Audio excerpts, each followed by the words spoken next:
सांगावं नाही. कोणतरी बघतं का त्याच्याकडे पुन्हा काय होतं त्याचं?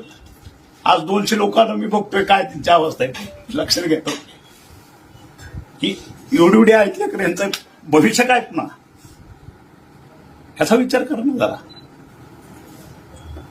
की बघायला पाहिजे. ज्यांनी कोणी आपण करतो त्याच्यात ह्या लेकरांचं भविष्य सगळं उघड्यावर टाकून जायचं काय अधिकार आहे कुणाला तुम्हा आम्हाला ह्याचा विचार करा.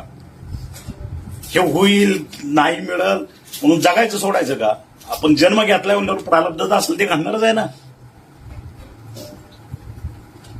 टोकाची भूमिका घेणं हे सगळ्याला हातापाय पडून सांगतो मी, नका टोकाची भूमिका घेऊन घडते चाललंय आता हत्ती गेला शिपूट राहिला त्यासाठी कशाला लेकरा बाळाला असं रस्त्यावर आणतात नका करू.